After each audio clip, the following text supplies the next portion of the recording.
Az idő az Atya dialektusában, de zárójelben hozzátehetnénk azt is, hogy dialektikájában. Ugyanis 4 alcím van, kihívások, ez most délután lesz, szó róla tékozlás, sáfárkodás és fegyelmezettség. A mai délutáni előadásnak a címét hallottuk, a mai idők kihívásai a szolgálók számára. Akkor próbáljuk meg mindenek előtt ennek az előadásnak a toposzát meghatározni. Mai idők. Mi jellemzi a mai időket? Ugye a világi adottságokban is az eredmény és sikerorientáció, az önzés és a hatalomvágy meghatározó szerepe, fokozott sietés, rohanás, minden sietség az ördögtől van, omne fascinatio ab diaboli, ez már esett erről szó, a félelem mindentől, ami csak következhet, vagy ami csak nem következhet be. Még attól is félni. Aztán itt van az is, hogy az illúziók és az elképzelhetetlennek hitt dolgok megvalósulását éljük. Olyan dolgok, amire Jules Verne se gondolhatott, és mi pedig már múlt időben beszélünk róla, de ott van a féktelenség, a mértéktelenség, az élvezet, a hedonizmusnak a túltengése, a látványnak az uralma, hisz minden a vizualitás jegyében történik, de ne feledkezzünk meg az alapvető tételről, a jólét és a gazdagság jegyében élünk. Soha ennyi pazarlás, soha ennyi jólét, soha ennyi dobzódás nem volt a világon, mint most. Ennek pontosan az a következménye, hogy mindenütt a társadalmak ketté szakadnak, a gazdagok nagyon gazdagok lesznek, a szegények nagyon szegények, soha ennyi éhező nem volt, soha ennyi jómódú nem volt, soha ennyit nem pazaroltak, tékozoltak. Ez a világ. Mondjam így, a mai idők. Ez bizonyos értelemben összefügg a szellemi világnak a képletével is, mert egy ilyen világban csak a beteges liberalizmus, vagy libertinizmus, az elfajult szabadosságnak a korszakát élhetjük, és ott tartunk most már, hogy gyakorlatilag 16 féle nemiségről van szó az idők során. Ott vannak a genderelmélet, ott vannak a csomó félrecsúszások, mindenféle állati és emberinek a keveredése, de már a gépekkel is, szóval ami csak el nem képzelhető, még az is minden megvalósul, ez a mai idők, ez a toposz, akár teológiailag is. Messze nem Biblia központú, és főleg nem az isteni kijelentésre építő a vallásos élet. A pluralizmus, a sokszínűség jellemzi, a világvallásoknak mindenütt térhódítása, kivétel a kereszténység, amely főleg az üldözésekből kap egyre többet és többet. Na de hát még egyszer mondom, ez a világnak az adottsága. Ebben megjelenik a másik szempont, kik a szolgálók, akik ti most vagytok, vagy akik mi most itt vagyunk. Hát olyanok, akiknek van elhívásuk, Jézus engem megtalált, azt hiszem mindünk elmondhatja kegyelemből ezt az igazságot. Van megtérésünk, de kegyelemből újjászületésünk is. Esetleg ezen belül van speciális elhivatottságunk is, amikor egy csoportnak a szolgálatában, vagy akár csak egy valakinek a szolgálatában szolgálhatunk, élhetünk. Tehát az a drága énekünk, igaz, nem vagyunk mi magunkéi, de Jézus vére, testünk, lelkünk Istenéi, az ő tiszteletére. És hogyha ezt tovább ragozzuk, akkor eljutunk odáig, hogy hát akkor miféle kihívásokról van itt szó. Ha Krisztusnak akár csak egy szervezetét, vagy egy mozgalmát, vagy egy közösségét, vagy akár a családon belül van egy bizonyos szolgálatunk, akkor mindnyájan vezetők vagyunk, adott esetben kisebb-nagyobb tételben, vagy adottságokban, és ebben a vezetők, a szolgálók ebben az értelemben, annál is inkább, mert ugye Jézus azt mondta, hogy aki köztetek első akar lenni, az legyen mindeneknek a szolgája. Hát ilyen vonatkozásban Jézus követve lehetünk vezetők, azaz mindenek szolgája felé haladunk, ha ez még csak vágyálomban is létezne bennünk. De azért megvan ez, remélem, mindőnkben. Most akkor lássuk a napjaink filozófiáját. Röviden meghatározva, érezd jól magad a bőrödben. Carpe diem, éld a napot, egyszer élünk.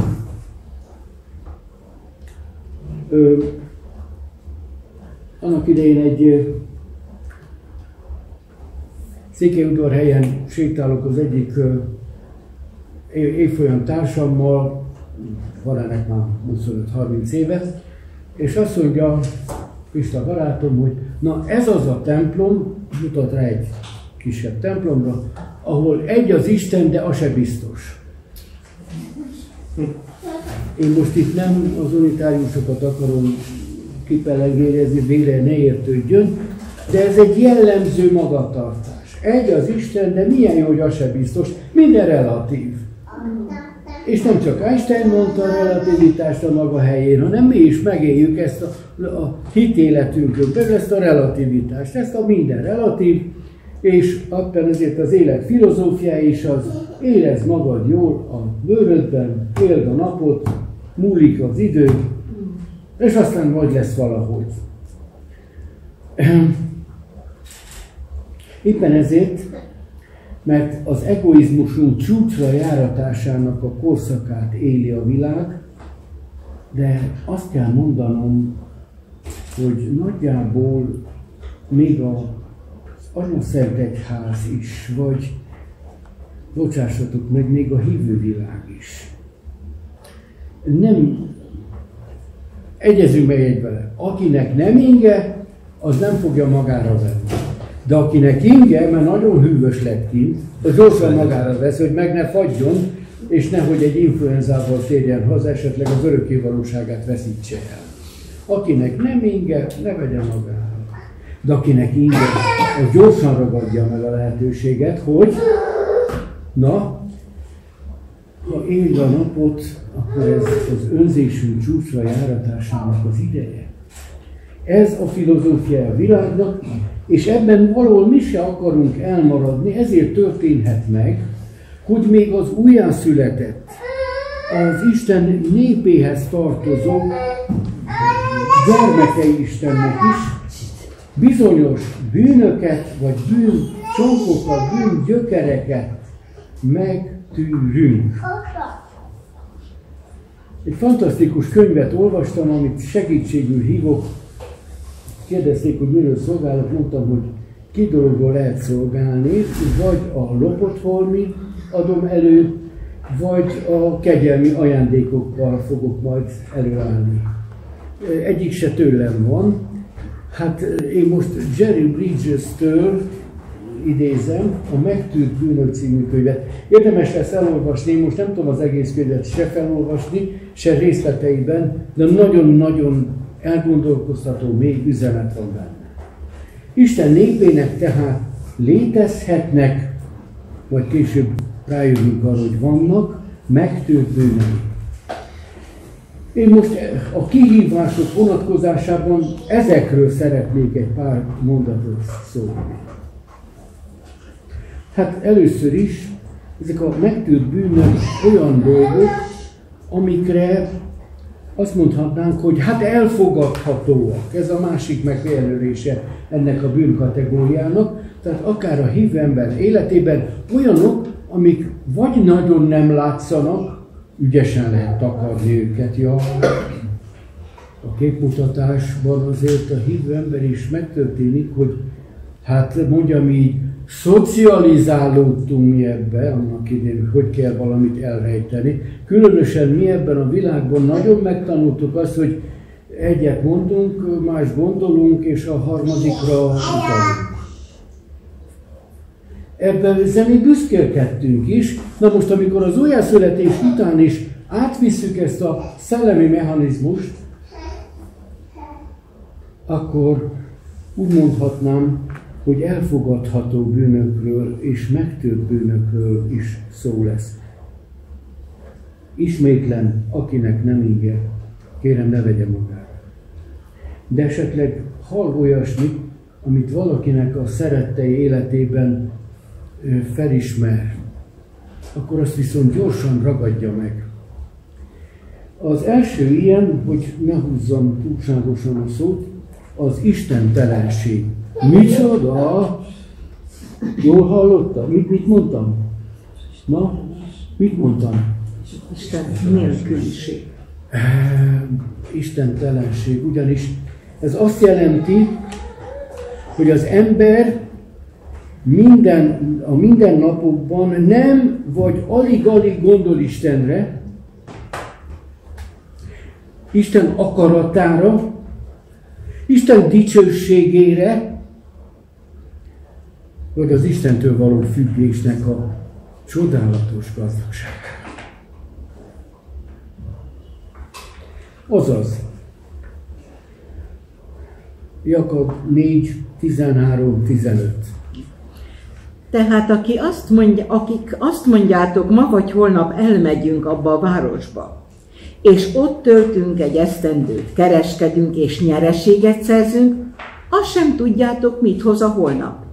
Mert a ti életetek olyan, mint a lehelet, amely egy kis ideig látszik, aztán eltűnik.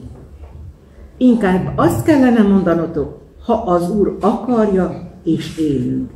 És ezt vagy azt fogjuk cselekedni. Aztán ott van a Kolossé beliekhez írt levél első rész, 9-10. verse.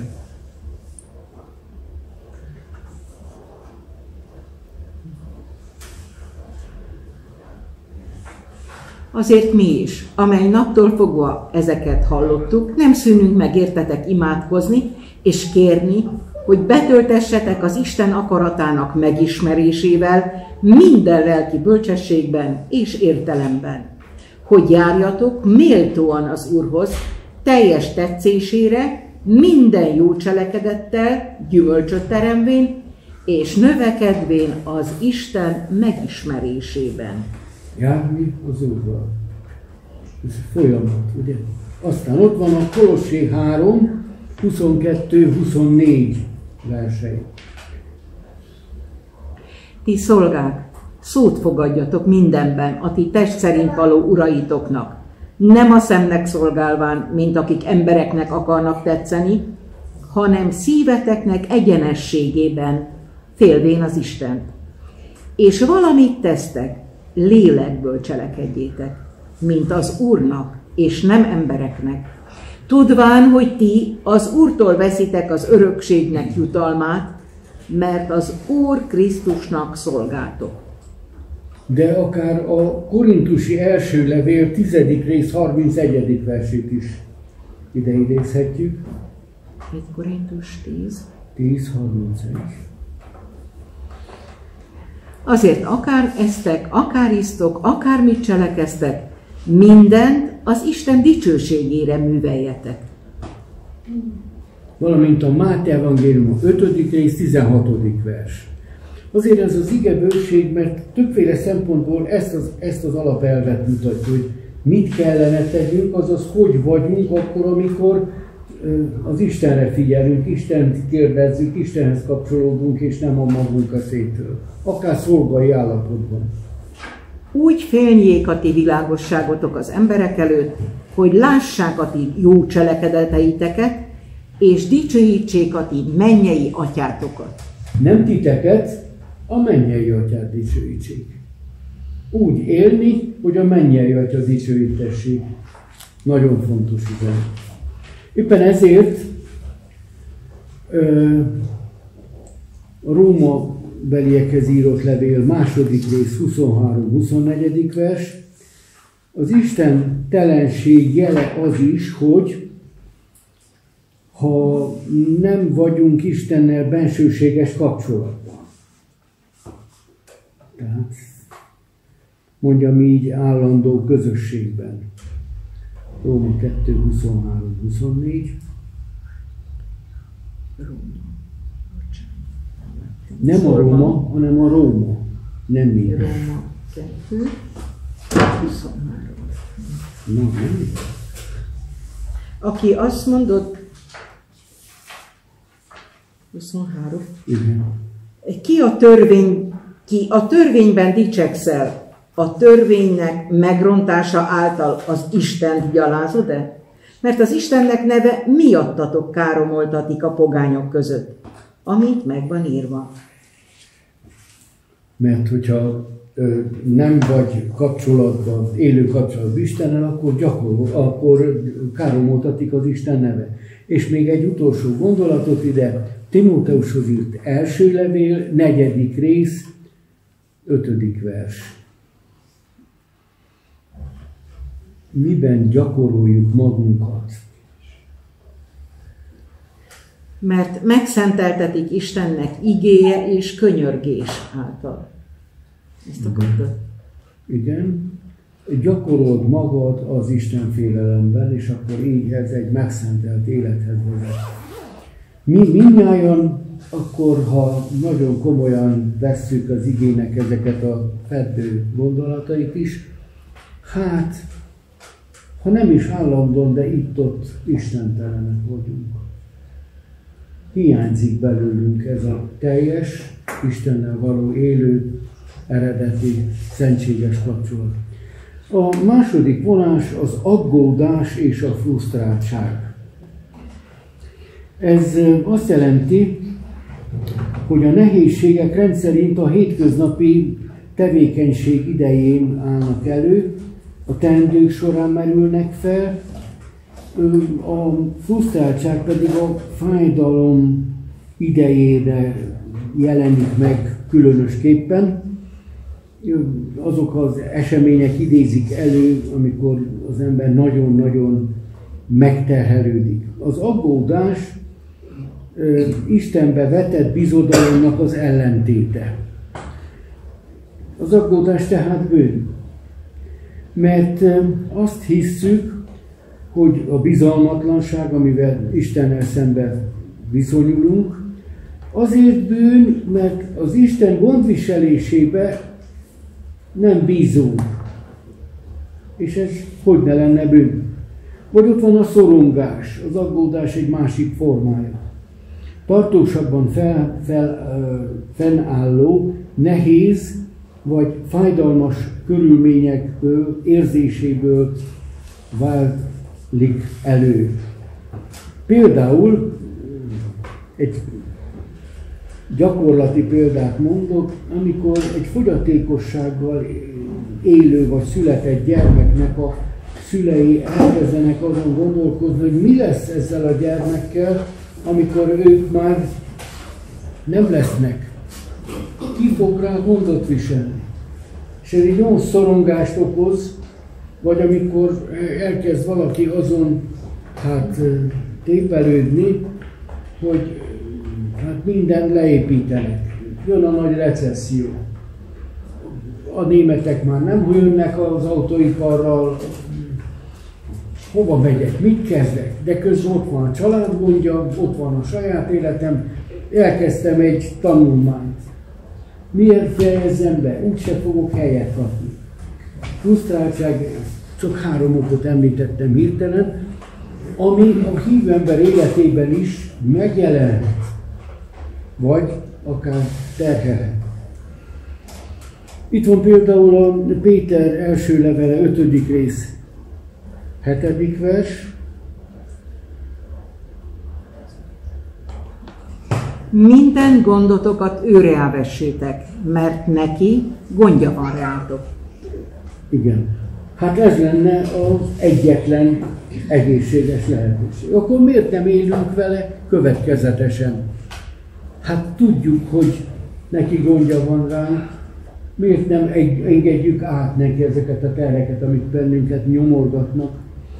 A frusztráltság közeli rokonságban áll az aggodalmaskodással és szorongással.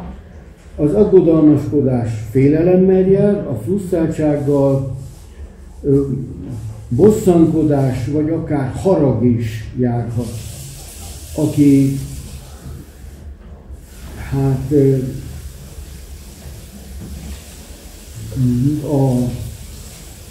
vagy ami gátját képezheti a megvalósulásnak.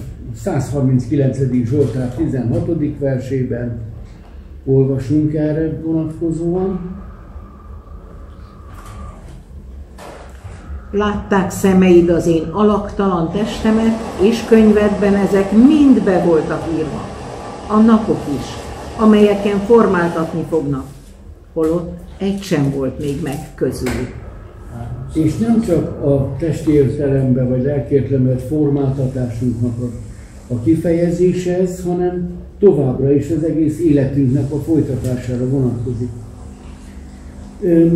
Amikor az Isten népe elkezd aggódni, vagy éppen frusztrált lesz, akkor mindig megjelenik a kísértőnek az a válfaja, ami nem engedi azt, hogy az Isten népe örömben, békességben tudjon hálaadásban tudjon élni. Ez a aggódásnak, frusztráltságnak a legszomorúbb következménye. Szinte kizárja a hálát, az örömet és a békességet. Aztán ott van az elégedetlenség. A tartósan fennálló körülmények, amelyekkel szembe tehetetlenek vagyunk.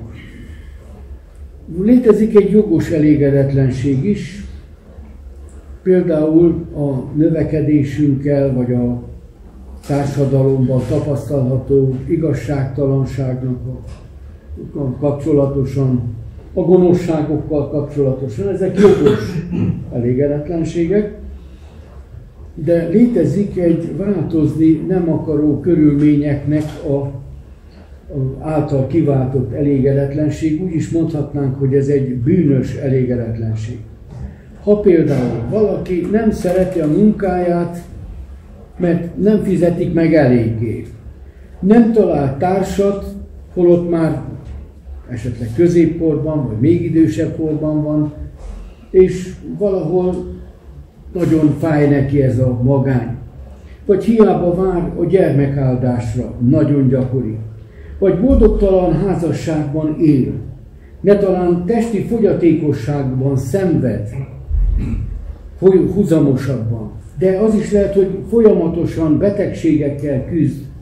A betegséggel küzd ember, amikor a fájdalom nem csak egyszer máskor jelenik meg, hanem egyenesen berobban az életünkben, vagy ott marad, akkor az nagyon el tudja torzítani, még a hitvalló hívő embernek az életét is.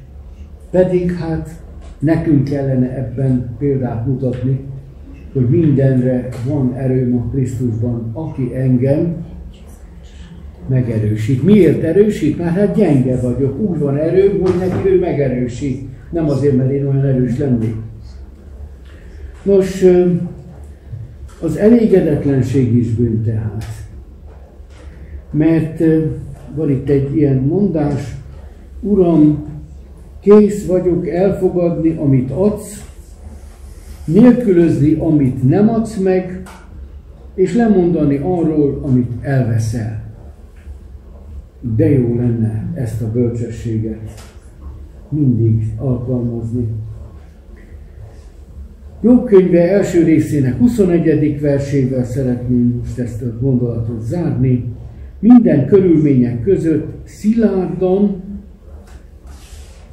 hinnünk kell Isten szuverénitásában, bölcsességében és jóságában. Jobb 21:21. És mondta, mezítelen jöttem ki az én anyámnak méhéből, és mezítelen térek oda-vissza. Az Úr adta, az Úr vette el, áldott legyen az Úrnak neve. Mert ha nem az Úr adta volna, de az Úr elveszi, akkor rabló. Ha az Úr adta, de az Úr nem veszi el, akkor esetleg nem tudunk mit kezdeni vele. Ránk romlik, mert nem lesz áldás belőle feltétlenül. De az Úr adta, az Úr el is vette. De itt a lényeg az, hogy tud-e a mi szívünk szánt áldást mondani az Úr nevére. El tudjuk-e fogadni azt, hogy vannak helyzetek, amikor az Úr elveszi. És egy jó ideig kell még jobb várjon, egész a halál mélységéig lemenően, amikor Isten megfordítja az egészet, és a teljes helyreállítás, a teljes restabilizáció történik. Mindent visszaad neki az Úr. Na, nem tudom a feleségével hogy áll, de biztos még azt is. No, ez nem vicc akart lenni, bár elég viccesen hangzik. Nagyon sokszor úgy restaurál az Isten, hogy bizonyos tényezőket kivesz, és másokat még ajándékoz hozzá. Általában úgy, ahogy a zigával szokta tenni. Hogy délelőtt hallottuk, nagyon drága, köszönöm, hogy most másodjára is utalhatunk, hogy Jézus azt mondja, hogy tedd az igába, itt van az én fejem az egyik oldalon, mellettem van egy üres igarész, tedd oda te is a fejedet, nyakadat, benyomjuk nálunk járom szegnek mondják, járom minek Pálcának nevezted, járunk Pálcát, járunk Szeget, aztán megyünk. Hova? Hát előre. Miért? Azért, mert együtt mehetünk. Igen ám, de még a sátán jelen van, hogy azt mondja, csak valahogy nyúlj oda fel, ráncs ki azt a Szeget és fuss el. Minek neked ott a járunkba kínlódni? Nem elég a saját kínlódásod? Még a Jézus jármának a terhét is magadra veszed? Holott az a teher az gyönyörűséges. És Jézus azért kínál meg az ő terhével, mert leveszi az enyémnek az elhordozhatatlan nyomorúságát. Így tehát, mondjam így, egy csodálatos felemelkedés, egy repülés lesz, örömteli repülés, a vele való járom hordozás. Na, csak hogy ez nem azonnal megy. És nem biztos, hogy a sátán ezt továbbra is nem támadja itt-ott. Itt ez a néni úgy kinyitja az ajtót, látjuk ezen a képen, és beengedi az állatokat. De ő maga nem teszi a járóba a fejét. Nem hiszitek el, hogy az ókorban hányszor volt így, hogy állat és ember együtt húztak járni. Úgyhogy ez nem egy kitaláció.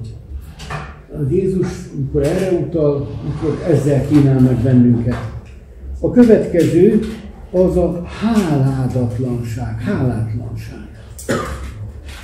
Mindenkor, mindenben hálát adni. Ez az Úr akarata ti hozzátok. Így van? Hát a 10 leprásnak a története ismerős. Zárójel. A leprás, aki elment a paphoz, mert Jézus oda küldi őket, időközben ugye meggyógyulnak, meg kell mutassák magukat, de a papok, még a samaritánus pap is a feloldozási szertartásban hálát adnak Istennek. Tehát az a 9 is hálát adott Istennek, de nem ment vissza, hogy bekapcsolódjon és személyes kapcsolatban legyen hálaadás szintjén a szabadítóval. Nem ment vissza. Csak az egyben samaritánus. Figyelem tehát, az a hála, amely csak a formalitást egyenlíti ki, a legfontosabb szintet, az nem fog sehol vezetni. Abban nem leszel se boldog, se kiteljesedett életű, csak akkor, hogyha a hála eljut odáig, ahova a 10. bélpoklos eljutott, visszatér Jézushoz, és akkor egyenesen olyan kivétel lesz, amit méltó lesz megjegyezni, akit említenek, aki örülhet az ő urával, és együtt vele. Hála mindenkor, mindenért, Efézus 5.20, folytatása, hálaadás, Pál korabeli pogány világ romlása közepette is, a Róma 1.18.32, de most ez nagyon hosszú lenne, maradjunk az Efézus 5.20-nál. Lehet? Igen.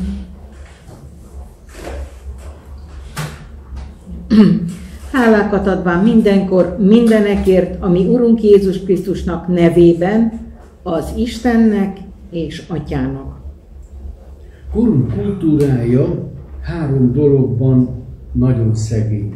Az egyik az Isten tiszteletében, a másik a hálaadásban, és a harmadik nagyon erős az erkölcsi romlásban, tehát az erkölcs vonatkozásában nagyon szegény.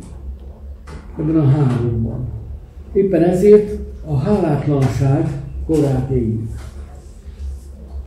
Mert azt hiszük, hogy nekünk ez kijár.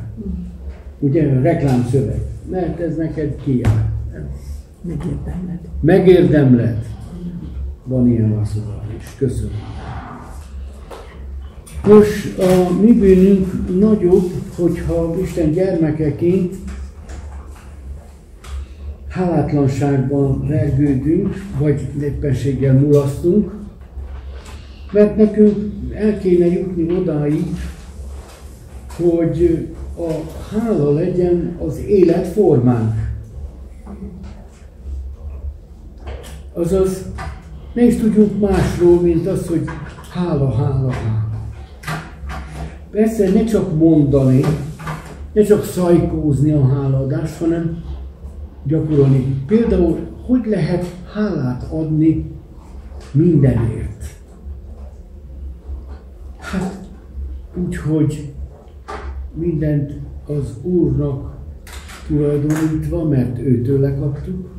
Mit van, amit nem kaptál volna, ha pedig úgy kaptad, akkor mit dicsekszel vele, mintha nem kaptad volna. És úgy élni vele, mint akik hálával élhetünk. És nem kell érte feltétlenül megfizetni ezzel szembe, a gonosz azt mondja, hogy te. Hát legalább egy fikasszit fizess már vissza belőle. Hát elégítsd meg a lelkiismeretedet annyival, hogy tettél te is valamit. A hála nem lehet a lelkiismeret megkötözöttségének a része. Teljes szabadsága kell legyen. Szót osztott a szegényeknek. Na így. És akkor Isten kezeként szólsz, azt nem számít. Marad, nem marad. Az özvegyasszony 2 fillére. Hát számított az, hogy ha csak az egyiket teszem be, akkor még egy fél órával tovább killódhatok. Teljes vagyona. Itt ez a kérdés. Ugyanez volt a nagy baj, amikor Anániás és Safira nagyon ügyesek voltak. Merkantilis szemlélet. Jut is, marad is. Ez a világnak a bölcsesség. De úgy számolni vele, mikor megkérdik, mintha az egészet odaadtam. Aztán, ha rosszabb idők jönnek, kikaparjuk, előszedjük. A 3. évet a teológián Szebenbe végeztem, egy fantasztikusan gazdag év volt, nagyon sok tapasztalatot. A 100 testvéreinknek az alaksorba voltak ilyen kis szekrények, mindenkinek megvolt a maga kis fakja, szabad tették az élelmet. Még a régi szép időkből, amikor lehet, hogy volt, vagy nem volt konviktus ellátás. Hát amikor mi megkaptunk egy csomagot, akkor mi megkínáltuk a brüdereket, hát azok jöttek is, mindenki tört a kis kolbászból, esetleg szalonnatoknál azt hagyták nekünk a parasztoknak, hát ők úgy legények voltak, hogy elmondnak, de a sonkából abból tudtak vágni egy finom szeletet, és amikor ők kaptak valamit, akkor bebújtak az egész szekrényükbe, abba a bizonyos kutricába. Aztán úgy volt, amikor szemtelenül megkérdeztük, hogy ti nem szoktatok kapni csomagot? Nem, ők nem kapnak. Mert ők közel laknak. Ez igaz, ez igaz volt. Tényleg közel voltak. De nem ismerték az adakozásnak ezt a gyönyörűségét. Hogy megoszthatják, hogy adhatnak. Hogy mekkora öröm, hogy megkínálhatnak. Mi pedig, mikor jött a magyaroknak csomagot, fél óra alatt elment az egész. Szétosztottuk. De úgy, hogy rájuk külön gondoltunk, hogy nehogy már megbántódjanak. Na aztán volt egy másik trükk is, amikor azt mondja, nem akartok nyelvet tanulni? Hogy? Hát a legjobban lehet egy sör mellett.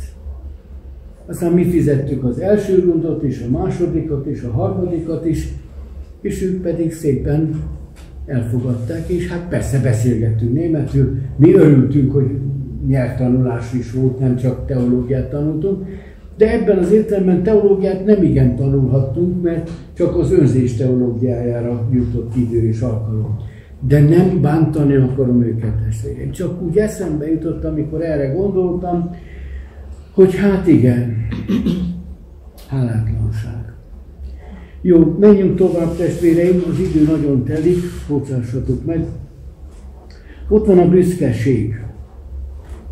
Nem, még engedjétek meg, hogy utaljak a hálára. azt mondja, hogy mindenben hálát adjatok, mert ez az Isten akarata Krisztus által ti hozzátok. Ez volt a Krisztus 1 Tesszalonika 5.18-ban, ez volt, ha jól tudom. De ott van egy másik életemet meghatározó ige, a Rómabeliekhez írott levél 8. részének 28-29 és 38-39. versei. Mert Isten maga rendezi a dolgokat, azok maguktól nem szoktak jó irányba fordulni, terelődni. Isten szeretné, ha minden körülményünk, vagyis jók és rosszak egyaránt, a megszentelődés és a Jézus hasonlatosságára történő elváltozás eszközei lennének. Tudjuk pedig, hogy azoknak, akik Isten szeretik, minden a javukra van. Döbbenetes. Jók és rosszak. A lábam eltörésétől a kocsinak a ütközéséig, a nem tudom én, a munkahelyem megszűnéséig, a minden a javamat szolgálja, ha Isten szeretjük. Itt tehát a hálának is ez az alapja. Az Isten szeretete, nem is tudok mást akkor, csak az, hogy hála. A 38-39-et esetleg. 38. Mert meg vagyok győződve, hogy sem halál, sem élet, sem angyalok, sem fejedelemségek, sem hatalmasságok, sem jelenvalók, sem következendők, sem magasság, sem mélység, sem semmi más teremtmény nem szakaszthat el minket az Istennek szerelmétől, mely vagyon a mi Urunk Jézus Krisztusban. Igen, és amikor azt mondjuk ugye, hogy a mai idők kihívásai, akkor az egyik legnagyobb kihívás a hálátlanság. Ehhez hozzá tartozik a büszkeség, ami azt jelenti, hogy embertársainkban mindig könnyen észrevesszük a bírálnivalót, vagy akár jogosan is, magunknak pedig alig-alig. Ez a bizonyos gerenda és szálka szemben, mit látok meg, mit nem látok meg. És akkor ott van az, hogy az Isten népe, Róma 2.21. Aki azért mást tanítasz, magadat nem tanítod el? Aki azt hirdeted, hogy ne lopj, lopsz-e? Vagy ott van a Jakab levele 4. rész 6. vers.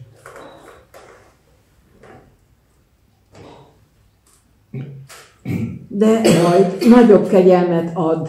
Ezért mondja Isten, az Isten a kevélyeknek ellenük áll, az alázatosaknak pedig kegyelmet ad. Isten mindenképpen viszonyul valahogy. Kevélyekhez is, az alázatosokhoz is. Csak nem egyforma. Na most, itt van 4 kategória, amire gyorsan utalnék a büszkeség vonatkozásában. A morális önteltségből eredő büszkeség. Ugye gondoljuk a farizeusra, Lukás 18-11. Ezzel ellen úgy védekezhetünk, hogy alázatra törekszünk, és eszünkbe jut az, hogy hát Isten kegyelme nélkül mi is itt tartanánk. Ezt azért jó, ha tudomásul veszünk. Lukás 18-11. A farizeus megállván így módon imádkozik magában. Isten, hálákat adok neked, hogy nem vagyok olyan, mint egyéb emberek, ragadozók, hamisak, paráznák, vagy mint íme vámszedő is. Világos, nem? Másikba észreveszik, önmagát pedig tökéletesnek, teljesnek tartja. Aztán ott van egy ilyen, az alázatra törekvés mellett ott van az, hogy Isten elé állva a társadalom részének tekintjük magunkat.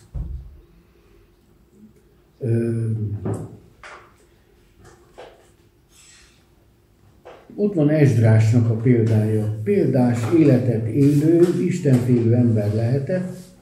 A nép körében szörnyű bűn ütötte fel a fejét, ő bevállalta azt, ha bár nem volt részes abban. Esdrás így viselkedett, és Isten népének mindig tudnia kell azt, hogy olyan nincs, hogy rajtam kívül történnek dolgok, amiben én valahogy nem vagyok részes, miattam is történik, történetesen azért, mert nem tudtam példa lenni, akit kövessenek. Pál azt tudta mondani, hogy legyetek az én követőim, miként én a Krisztusé. Tehát én követem Krisztust, akkor érdemes engem követni. Ezek után már, ha valaki félrelépett, akár a korintusiak, egyébként kétszer, azaz 3-szor írja ezt Jézus, hogy követésetek engem, akkor azok jogosan mondta, hogy hát megmondtam, hogy kövessetek, mert én követem a Krisztust, ti is akkor Krisztust követitek. Aztán ott van az, a helyes tanítás miatt érzett büszkeség. Hát ez különösen szokott bennünket kihívni. Azaz elterelni. Szinte félek attól, hogy olyan testvérekkel találkozzak, akik nagyon el vannak telve az ő rendszerüknek, az ő teológiájuknak, az ő egyházuknak, az ő közösségüknek az érdemeivel. Mert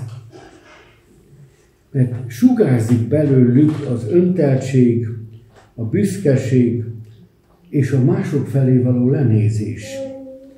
Ez egy doktrinális büszkeség formájában jelentkezik sokszor.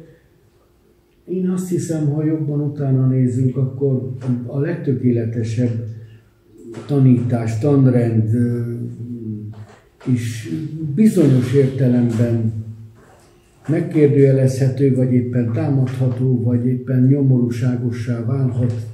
Különösen akkor, amikor büszkeségünk tárgya lesz. Abban a pillanatban már bálványunk lett.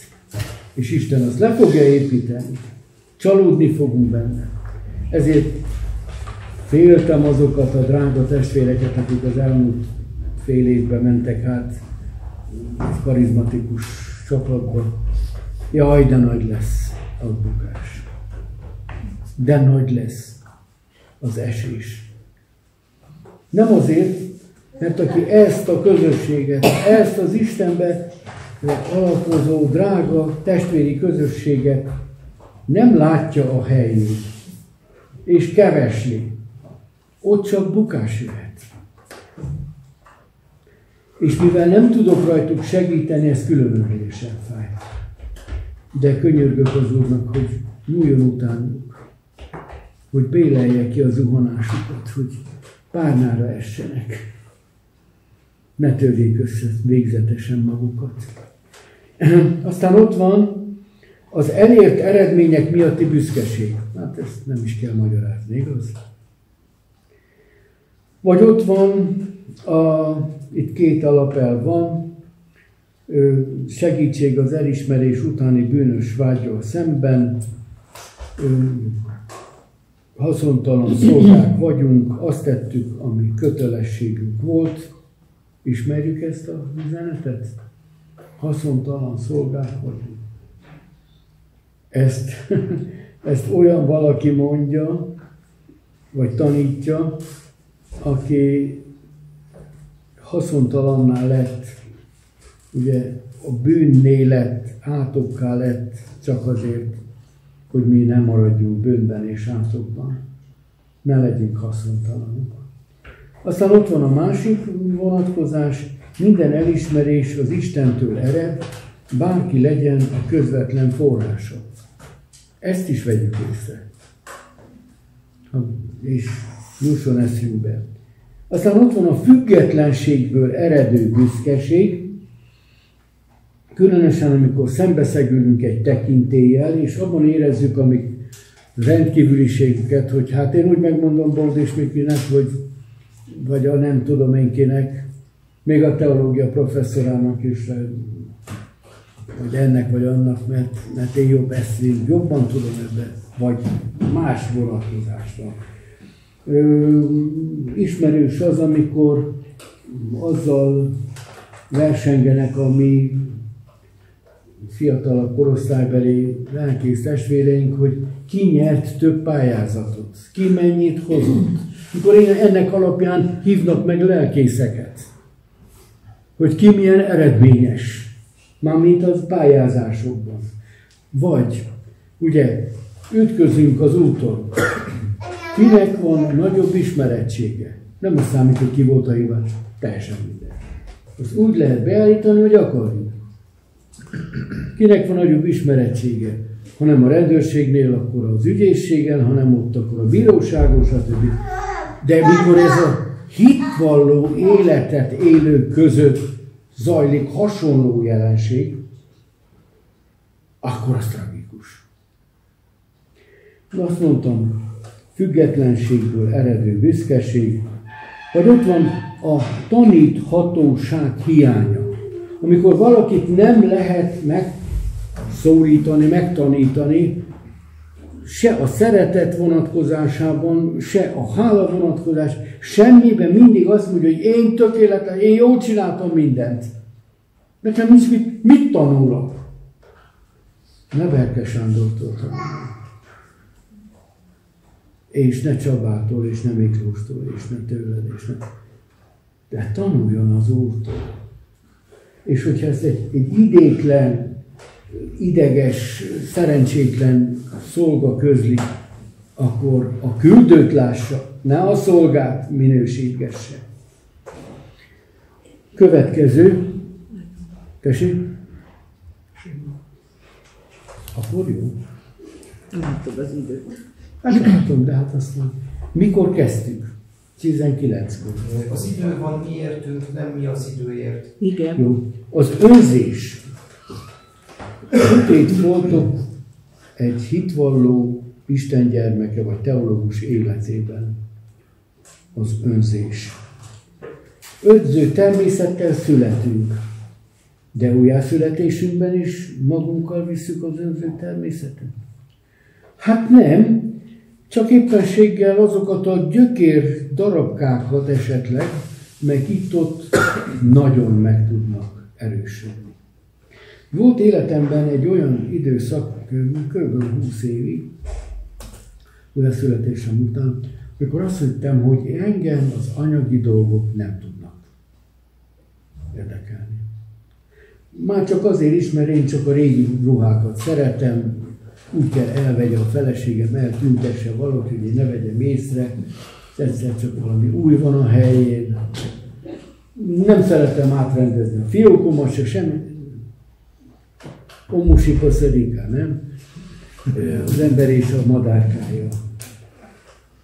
Igen ám, de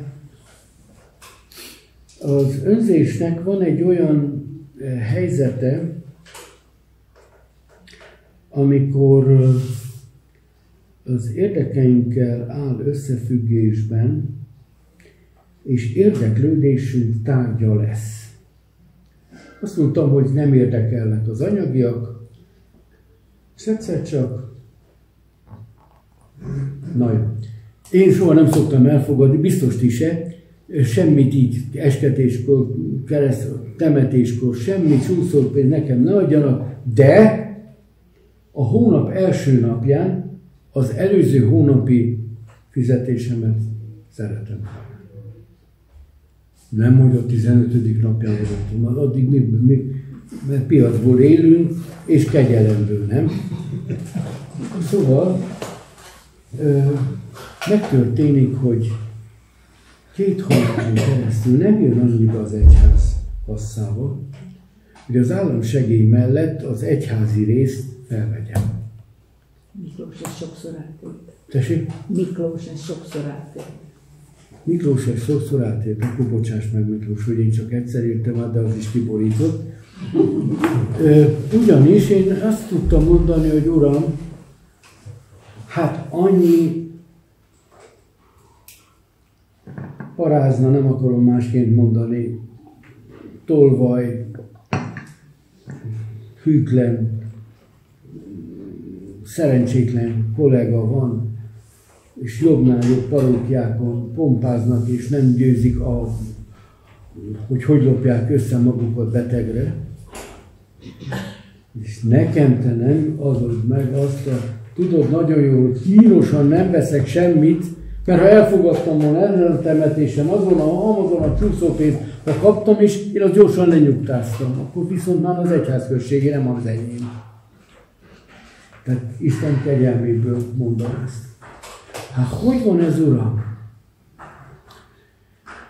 A cégnek valami vezetőségi ülésére kellett Vásárhelyre menni, én azon az éjszakán kaptam meg a cukorbetegséget. Miért? Cukorbetegség volt.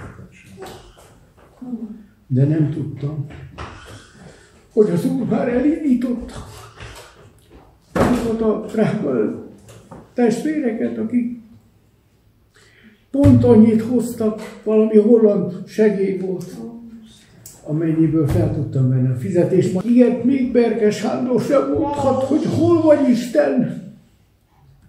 Hol vagy Isten?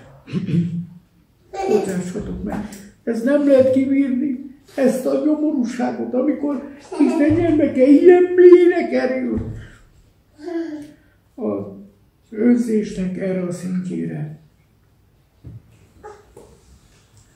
Hát, ha nem éltétek át, könyörüljön rajtatok az Isten, hogy eljéljétek. Aztán ott van, hogy ott van az is, hogy az idővel hanyagul rendelkezek. Nem tudom, hogy a ti kezetekben szétfolyik néha az idő, nem? Mindig tudtok az Úrral állandó kapcsolatban lenni. Én nagyon sokszor. Hofi Gézát idézgetem lazítani.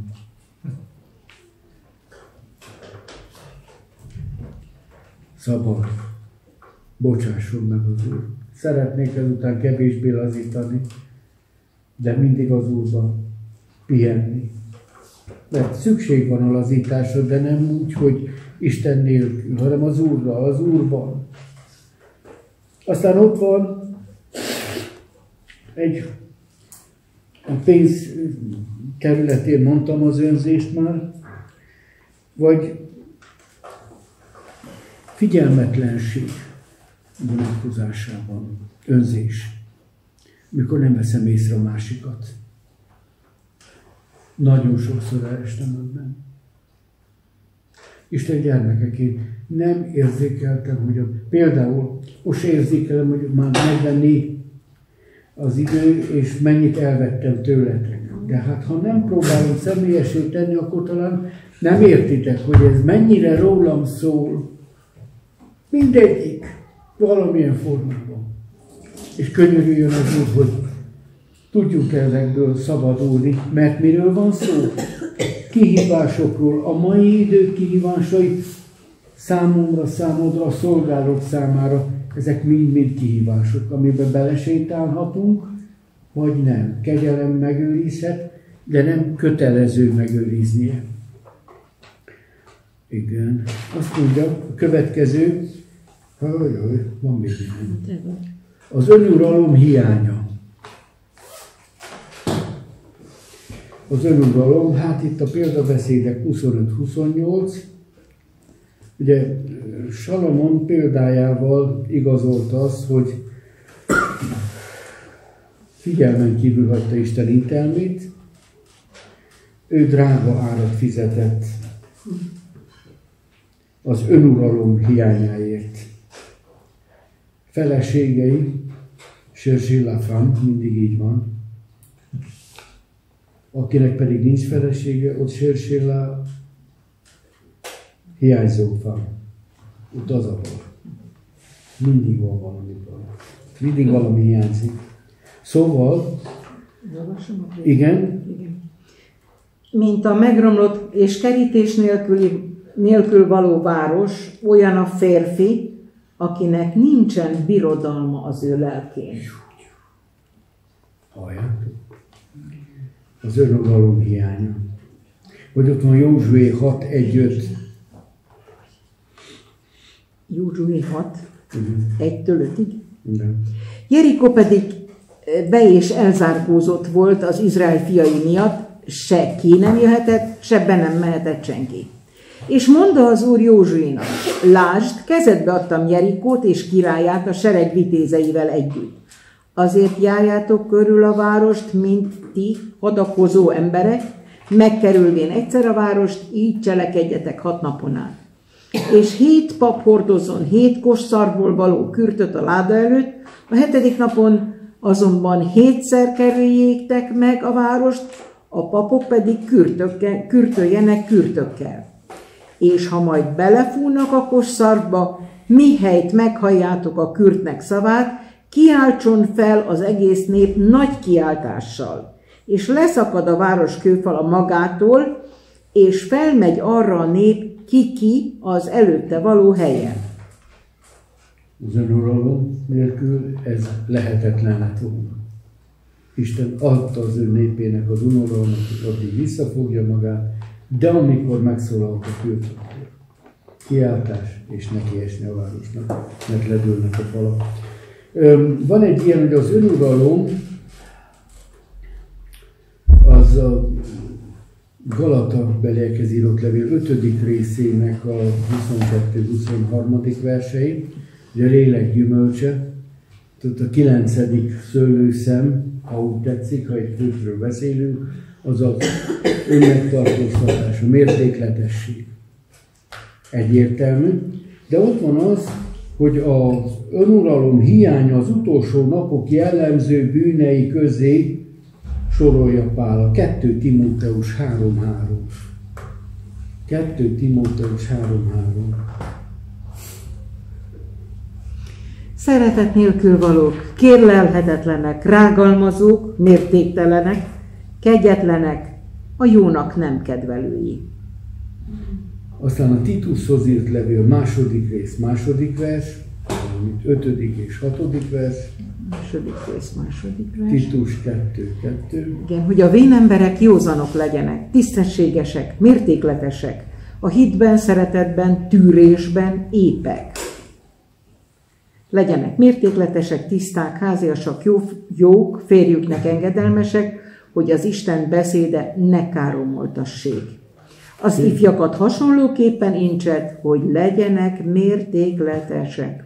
Mindenütt a mértékletesség. Idősnél, nőnél, ifjúnál.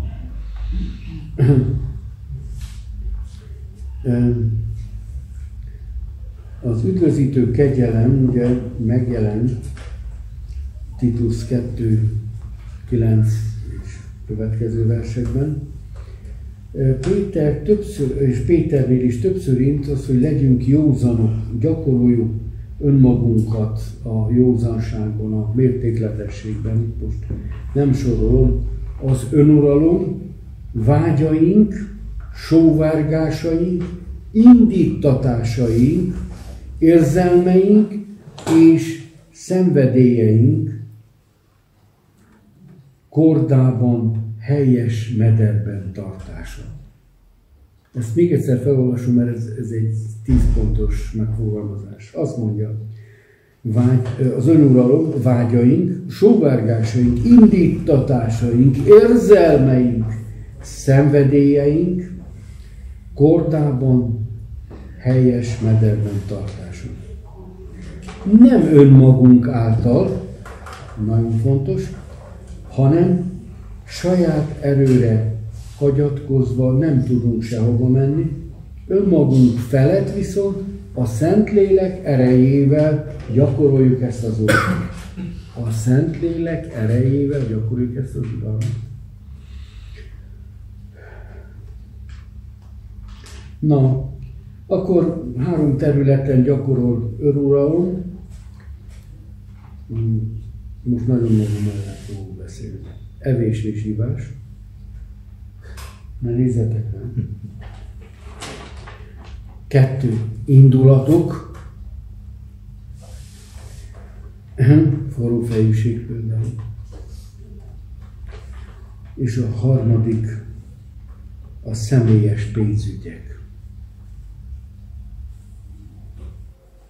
Ez a 3 terület, ahol nagyon nagyon lehet Isten gyermekének és szabad az Úr lelkének a vezetése szerint éluralmat gyakorolni. A 8. azt hiszem azt mondja, igen. Türelmetlenség, ingerlékenység. Türelmetlenség a mások önkéntelen hibái miatti bosszankodás. Önkéntelen hibái miatti bosszankodás. Ez sokszor a másikra nézve megalázó beszéd formájában jelenik meg. Pocskódiázás, lenézés, kicsúfolás. Mások önkéntelen, nem szándékos cselekedeteire adott válasz is lehet. Például az 1 Korintus 13:4-ben a szeretet türelmes, Galata 5:22-23-ban a lélek gyümölcsének megnyilvánulása, mértékletesség, ugye, türelem. Efézus 4:1-2, türelemmel éljünk. Kolossé 3:12, öltsük magunkra a türelmet. A türelmetlenség tehát bűn. De ott van az ingerlékenység is, valaki legkisebb okból kifolyólag is könnyen elveszheti a türelmét, szinte állandóan türelmetlen. Egyenesen életformává válik a türelmetlenség. Nem csak a kapdosódás, hanem a türelmetlenség is. És eznek mindig a másik iszta meg leginkább a levét. Önmagát gyilkolja, meg nyomorítja, de a másik az nagyon-nagyon megbántható ezen a téren.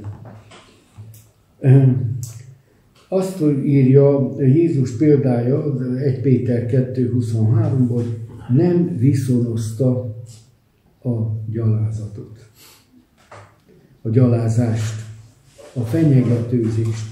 Rábízta azt az igazságosan ítélőre. Vagy ott van a másik, konfrontálódik az illetővel, aki folyamatosan türelmetlen velünk.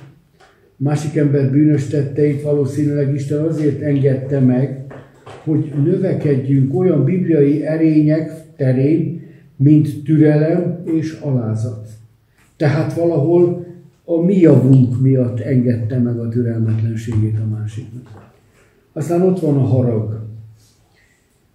Nem tetszés az esetek többségében az ellenséges indulat erőteljes érzése, melyet gyakran a harag tárgyára irányuló bűnös, bántó szavak és cselekedetek kísérnek. Egy kicsit, amikor ott van a bűnös harag, van, amikor jogos a harag, és van, amikor bűnös. A bűnös haragról szólnék, amikor mások szavaira vagy cselekedetére bűnös indulattal reagálunk. Ez a harag tehát mindig egy reakciós jelenség, nem feltétlenül bennünk indul el, hanem valami történik, az nekünk nagyon nem tetszik, és arról való adott válasz ebben az értelemben ez a indulatos reagálás. Indulatos reagálás, így van. Haragkezelés Istennek tetsző módon. El kell ismernünk, hogy bűnös haragot érzünk, ez az első lépés. Szembenézünk vele, mi az okok, mi okozta ezt benne. A második, változtatni hozzáállásunkon a másik felé, és a harmadik, le kell tenni Isten kezébe haragunk okát. Nem szabad megtartani. Aztán ott van az is, hogy a mi bűnünk nagyobb, annál, ami van a másik kezében. Aztán ott van megint csak a Róma 8:28-29 alapján Isten maga rendezi össze a dolgokat, azok maguktól nem szoktak jó irányba fordulni. Igen, Az Isten iránti harag egy külön jelenség, amikor mi még Istenre is tudunk haragudni akár. Vagy úgy, hogy neheztelünk valamiért, vagy úgy, hogy egyenesen megvádoljuk, hogy miért úgy rendezte. Sokszor azok, akik leginkább Isten népéhez tartoznak, azok élnek vissza ezzel a szabadsággal. A megoldás szilárdan bízni Isten szuverenitásába, bölcsességébe, szavatartásában. És alázattal bízni kell Isten elé vinni, bízva kell Isten elé vinni, ha valamit nem értünk. Ez nagyon fontos. A haragnak vannak bizonyos gyomjai, ilyen például a neheztelés, a keserűség, az ellenségeskedés, a bosszú, a viszály. Ezekről mindről külön kellene szólni, de most tényleg megyünk. De aki azt mondja, hogy ez hívő esetében nem történhet meg, hát akkor én azt mondom, hogy gyertek, beszéljünk át mondjuk egy olyan esetet, amikor örököltél, és nem egyedül örököltél. Az én esetemben egyedül örököltem. Magammal csak nem szoktam vitatkozni, olyan nagyon. De ha lett volna 2-3 testvér, talán mindjárt más lett volna a helyzet. Nem részletezem. Aztán itt van a harmadik lépés. Tanuljunk meg úgy megbocsátani, ahogy Isten is megbocsátott nekünk. Ez megint önmagáért beszél. Aztán ott van a 10., az ítélkezés. Az egyik legalaptomosabb, elfogadható bűnünk. Hozzátartozik a pletykálkodás is, meg a szószátyárság is, az ítélkezés is. Egyenlőségi jelet szoktunk tenni a véleményünk és az igazság között. Az nem baj, ha van valakinek véleménye, de azt ne tarts abszolút igazságnak, mert nem biztos, hogy ez az igazság.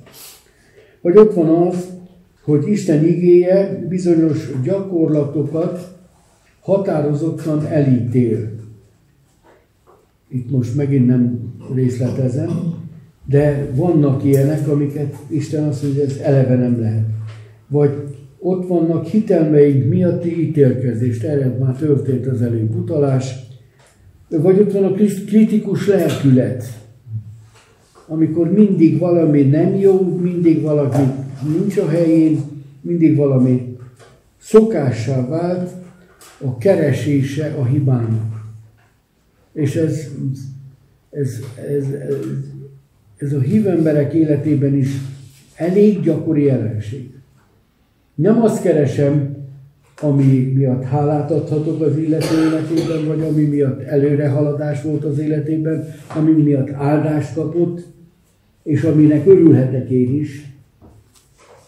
Hogy viszonyulsz ahhoz, ha látod, hogy a te gyereket másfél évig nem jut az álláshoz, alig van meg a betevő falatja, a szomszéd fiú pedig jobbnál jobb állásokat utasít vissza, virul, Audiból, mit tudom én, Alfa Romeo-ba ül át, és más se csinál, csak dobzódik.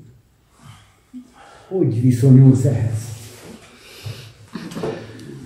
Na, kritikus lelkület és bírálatnak a lelkülete.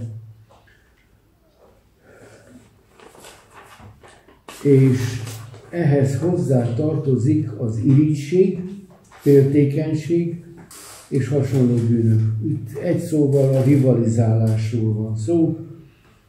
Az, hogy én mit tudok, te mit tudsz. Az a fájdalmas és gyakran nehezteléssel párosuló érzést értjük irigység alatt, amely akkor lehet úrrá az emberen, ha valakinek a sikerről, előmenetelről, szerencséről szerez tudomást a másik életében. Aztán ott van az, hogy azokra irigykedünk, nagyon figyeljetek,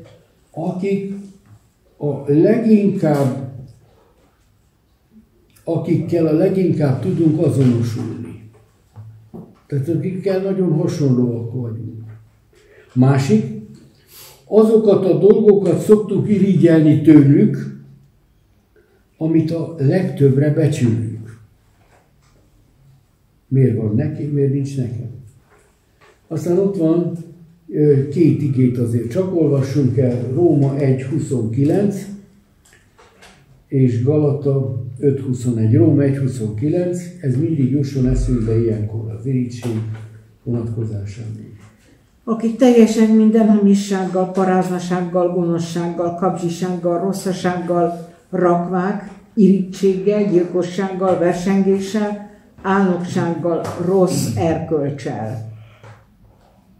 Igen, irigység itt is megjelenik. Galata 5.21. Ezek jussanak mindig eszünkbe.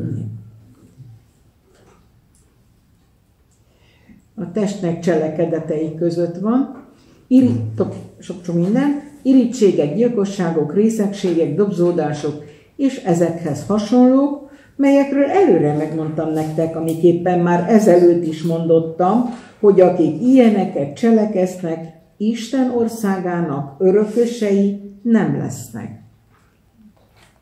És jön egy olyan jellemvonás, amire különösen érzékenyek lehetünk, mert Isten is féltékenyen, féltőn szerető Isten.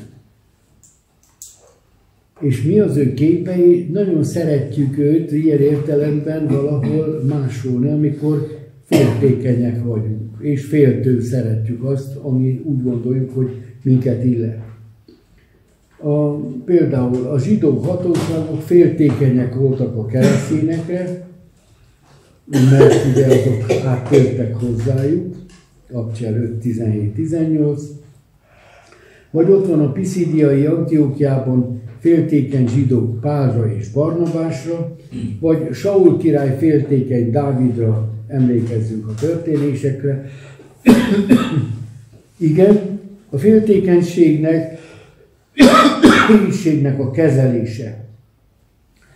Isten szuverenitására emlékeztessük magunkat. Ő szuverén módon osztja ki a tehetségeket, képességeket, lelki ajándékokat. Isten tesz szegényé és gazdaggá, 1 Sámuel 2.7. Ő egyiket megalázza, a másikat felemeli, erre is van igen. Ha irigyek vagy féltékenyek vagyunk, vagy kihagytuk Istent a képből, vagy igazságtalansággal vádoljuk őt. A kezelés második pontja. Megemlékezzünk arról, hogy mi keresztjének mindnyájan, idézem, egy test vagyunk Krisztusban, és egyenként pedig egymásnak tagjai. Róma 12.5. Ezért legyünk, idézem, a tiszteletadásban egymást megelőzők. Róma 12.10. És a harmadik lépés, ha irigységre vagy féltékenységre felcseréltük érzelmi energiánkat, szem elől téveszthetjük, hogy a mi életünkkel vajon milyen különleges terve van Istennek. Egyes megbízatások több emberi elismeréssel járnak másoknál, de Isten tervében valamennyi egyformán fontos. Ez nagyon fontos. Aztán ott van a versengés, most már nincs soha. Ez a kárhoztatás, hogy az ember mindig nyerjen, és első helyen legyen a maga területén. Én ezt úgy élem át, sajnos még mindig, hogy amihez én nem értek, én abban nem akarok véleményezni. Sőt, egyenesen idegesít, ha párom megkérdezi, hogy mi a vélemény, nem értek hozzá, már akkor kezdj így emelkedni. De amihez értek, vagy legalábbis azt gondolom, hogy Berke Sándornál szakértőbb, nincs. Érzitek ezt a bálványozásnak ezt a borzalmat? Ezért mondom, hogy imádkozzatok érte, hogy tudjak ettől szabadulni. Mert ez nem igaz, ez nem így van. Aztán ott van az, hogy dicsőséget szerezzünk Istennek, nem elismerést begyűjtsünk magunknak, ez a Kolossé 3.23-ban jó lélekkel tenni a dolgunkat. És még ott van az is, hogy nem azt kell nézni, hogy sikerült-e nyerni, ez döntő szempont, hanem azt, sikerült-e a maximumot kihozni. Nem a nyerés a fontos, nem vagyok az olimpián, de azért nem a nyerés a fontos. A maximumot hoztam ki, a maximumot hoztam Isten dicsőségére. Következő uralkodási vágy. Keresztül vinni az akaratot 3 vonatkozásban, nyers erővel, fondorlattal és kételkedéssel, vagy kétségrontással, hitelrontással. Az egymásnak való engedelmesség helyett egymáson uralkodni. Tehát ezt egy életen át tanuljuk, hogy hogyan tudjuk magatoknál egymást különbnek tartván. Mit mondtam? Különb a másik? Nem. Különbnek tartván a másikat. Nem biztos, hogy különb, de te tarts különbnek, mert másképp nem tudod így szeretni. És akkor a következő az a nyelv bűnei, pletyka, hazugság, rágalmazás, kritizálás, durva beszéd, sértés, szarkazmus, gúnyolódás, minden olyan beszéd, ami rombol. Nem hozok itt a példákat, ezért kell levetkőzni ezeket, és felöltözni az Istennek tett életet. Az Efézus 4-ben van erről szó.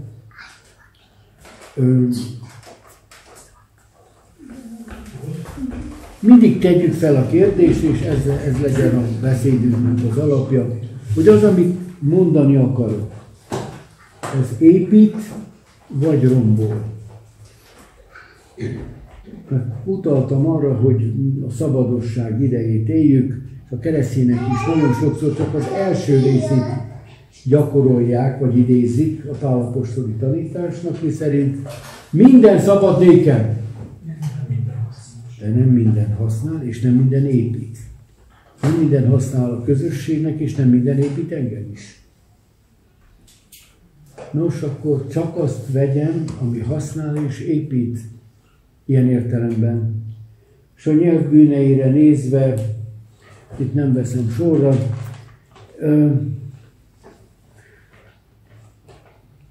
van még a világiasság. Megint csak felkaphatjuk a fejüket, világiasság. Hát hogy? Mit jelent ez? Hát azt mondja János az első levele második fejezetében, 15-16. versben, hogy ne szeressétek a világot, se ami a világban van. Világi dolgok, test, a szem és a vagyonunkkal való kérkedés. Ezeket ne szeressük, ezek legyenek hívságok, ami számunkra, amiket visszautasítunk. A világban rendelkezésére álló javakkal, ha élünk is, 1 Korintus 7, olybá tegyük, mintha nem tennénk. Aki él is, aki feleséget vesz, olybá vegye, mintha nem lenne. Aki vásárol, mintha semmi se lenne, és így tovább. Most ez a gyakorlat, ez a mintha törvény. Mintha semmi se lenne. Mert ha nem így viszonyul hozzá, akkor beleesik valamilyen szinten a gőgnek, az öndicsőítésbe, vagy éppen az erkölcstelenség bűnébe. Itt nagyon fontos, hogy a pénz adakozás annak arányába, ahogy Isten meggazdagított minket. Soha nem az a kérdés, hogy mennyi az egyházadó vagy egyház fenntartó járulék, hanem az, hogy a te szíved mennyit szán a közösség anyagi létére, vagy támogatására. Mert nem egyforma a jövedelem se, nem egyforma a szívünk állapota se, nem egyforma a hálaadásunk szintje. Te ezt Istennel beszélt. Így mondta ezt Zimányi Jóska bácsi, hogy jó, hogy beadjátok a 10. Hát mi még attól messze vagyunk, de már gyakorlatilag. De mit csináltok a 90%-kal? Na ez a nagyobbik kérdés.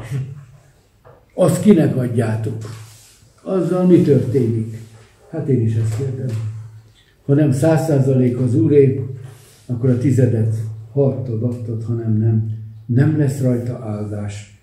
Nem biztos, hogy Isten felhasználhatja, de hogy számodra nem lesz áldás, az biztos. Persze ez nem azt jelenti, hogy ne adj 10. És az utolsó talán a bálványimádás.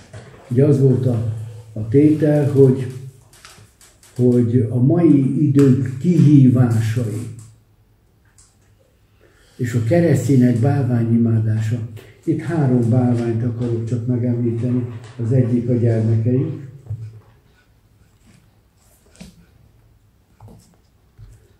A másik esetleg az, ami kedves nekünk, vagyoni állapotunk, nemzetünk,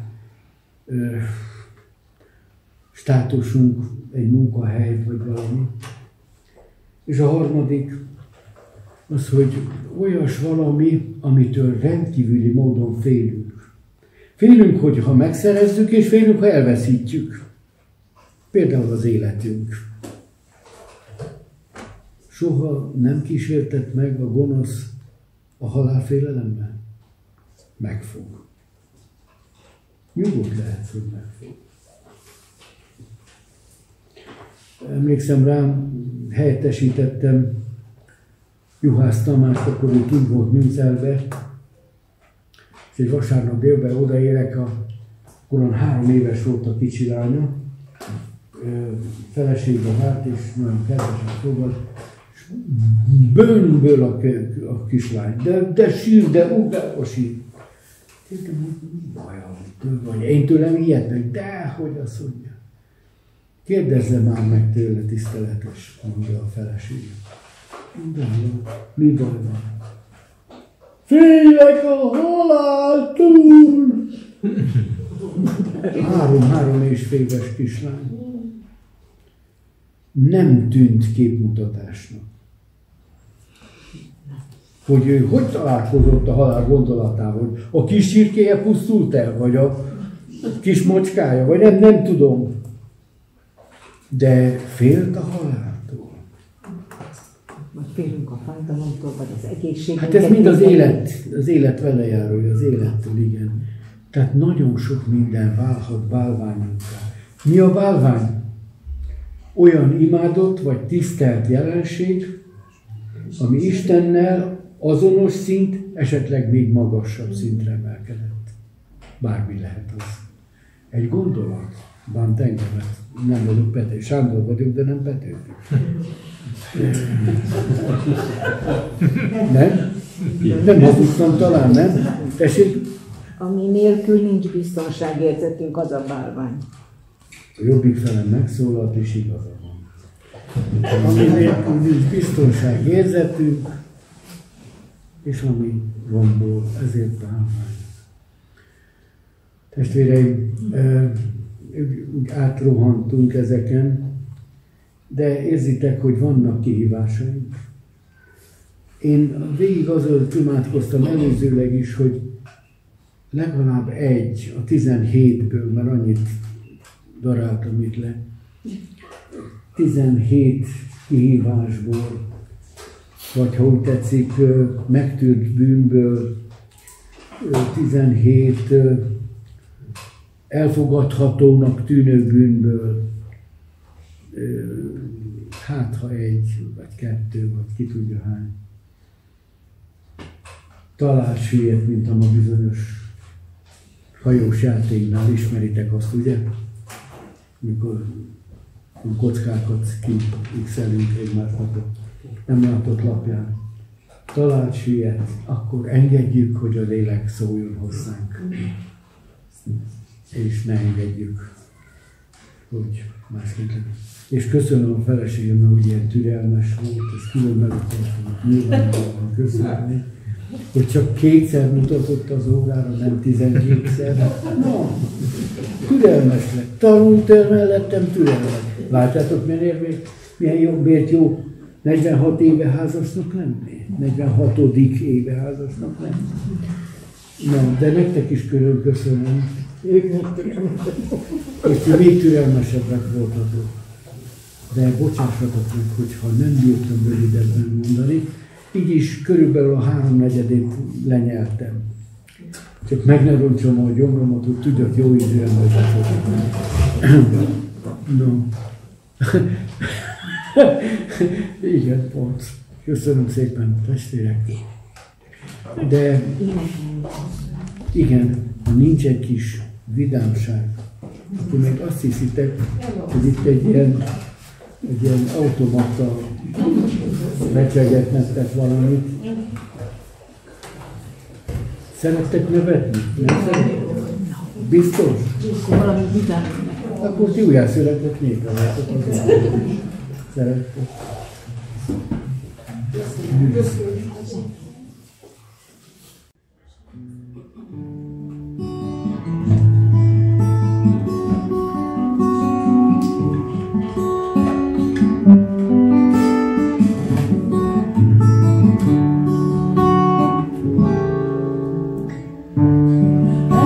Az minden helyzetben, te vagy a kincsem életben, te vagy a mindenem. Keresnek megújtálok, nincs kivel pótolhatnálok, te vagy a mindenem.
Let's senki nem ér fel, ó,